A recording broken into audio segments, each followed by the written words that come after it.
Praise the Lord. இயேசு கிறிஸ்துவின் நாமத்தில் உங்களுக்கு அன்பின் வாழ்த்துக்கள். நல்லா இருக்கீங்களா? இந்த புது வருஷத்துல கர்த்தர் நம்மை அழகாய் நடத்தி வருகிறார். கர்த்தருக்கு ஸ்தோத்திரம்.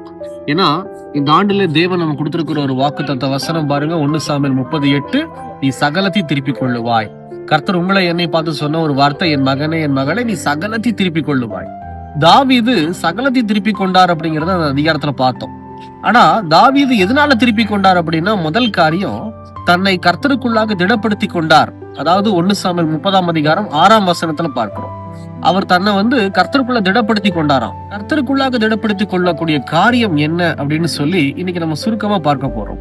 வெளிப்படுத்தல் 2ஆம் அதிகாரத்துல 4 மற்றும் 5வது வசனத்தை வாசிக்கிறேன். பைபிளை நல்லா கவனிச்சு பாருங்க. ஆனாலும் நீ ஆதியில கொண்டிருந்த அன்பை விட்டாய் என்று உன் பேரில் எனக்கு குறை உண்டு.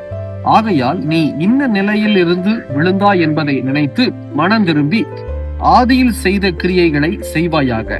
இல்லாவிட்டால் நான் சீக்கிரமாய் உன்னிடத்தில் வந்து நீ மனம் திரும்பாத பட்சத்தில் உன் விளக்கு தண்டை உன்னிடத்திலிருந்து நீக்கி விடுவேன். எவ்வளவு அருமையான ஒரு வசனம்.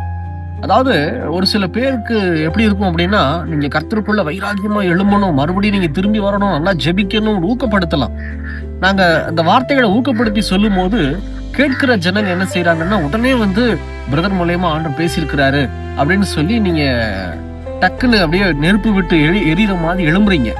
ஆனா நீங்க எழும்புகிற காரியம் ஒரு 2 நாளைக்கு இருக்கும், ஒரு வாரத்துக்கு எழும்பி நிப்பீங்க, இல்ல 10 நாளைக்கு, இல்ல 1 மாசத்துக்கு. அடுத்த மாசம் என்ன நடக்கும்? மறுபடியும் நீங்க ஆவியில தணிந்து போயிருப்பீங்க. பரிசுத்த ஆவியானுடைய ஐக்கியத்துக்குள்ள நீங்க இருக்க மாட்டீங்க.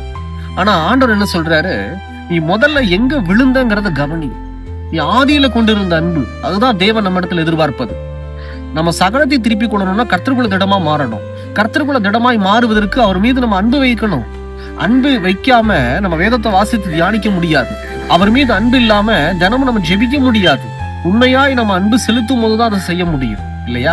அப்படி செய்யும் போது நம்ம எந்த இடத்துல அவர் மீது ஆதியில வைத்திருந்த அன்பை நம்ம விட்டோங்கிறத முதல்ல கவனிக்கணும். பிரியமானவர்களே, நான் எந்த நிலைமையில பைபிள் வாசிக்க முடியாம போச்சு, எந்த சூழ்நிலையில நான் தொடர்ந்து ஜெபிக்க முடியாம போச்சு, எந்த சூழ்நிலையில உபவாசம் பண்ண முடியாம போச்சு, எந்த சூழ்நிலை எனக்கு சபைக்கு போக முடியாம தடுக்குது, எந்த சூழ்நிலையில கர்த்தருடைய திருவிருந்து பந்தியில பங்கு கொள்ள முடியாம தடுக்குதுன்னு சொல்லி நீங்க முதல்ல சிந்திக்கணும். நீங்க விழுந்த இடத்த சிந்திச்சாதான் மறுபடியும் இடத்துல விழுக மாட்டீங்க. நீங்க விழுந்த இடத்த நீங்க பார்க்காம சிந்திக்காம அப்படியே ஓடிக்கிட்டு இருந்தீங்கன்னா மறுபடியும் பிசாசு அந்த சூழ்நிலையை கொண்டு வருவான், உங்களை நிக்க வச்சிருவான், உங்களை விழ வச்சிருவான். அதனாலதான் ஆண்டவர் சொல்றாரு, நீ எந்த நிலையில விழுந்தன்னு சொல்லி நீ பாரு, அந்த இடத்துல நீ மனம் திரும்பு, ஜெபிக்கணும். ஆண்டவரே, இந்த சூழலை எனக்கு மாற்றி கொடுங்கப்பா, எனக்கு தொடர்ச்சியா ஜெபிக்க முடியாம, வேதத்தை வாசித்து தியானிக்க முடியாம, வசனத்தின்படி நடக்க முடியாம தடங்கள் செய்யுது ஆண்டவரே, என்னால வாழ முடியலன்னு சொல்லி ஓப்பனா பேசுங்க ஆண்டவர்கிட்ட. ஜெபம் பண்ணுங்க ஆண்டவர்கிட்ட, கதறி அழுது ஜெபம் பண்ணுங்க. ஆண்டவரே, எனக்கு இதை மாற்றி கொடுங்க, நான் சபைக்கு போகணும், சரியா உபவாசம் பண்ணி நான் ஜெபிக்கணும், என்னுடைய ஆவிக்குரிய வாழ்க்கையில நான் தணிஞ்சு போயிருக்கிறேன், முன்ன மாதிரி நான் ஜெபிக்கல ஆண்டவரே, எந்த சூழ்நிலை நான் விட்டேங்கிறத நீங்க கவனிச்சு நீங்க ஜெபம் பண்ணி பாருங்க. புரியுதா நான் உங்களுக்கு சொல்றது?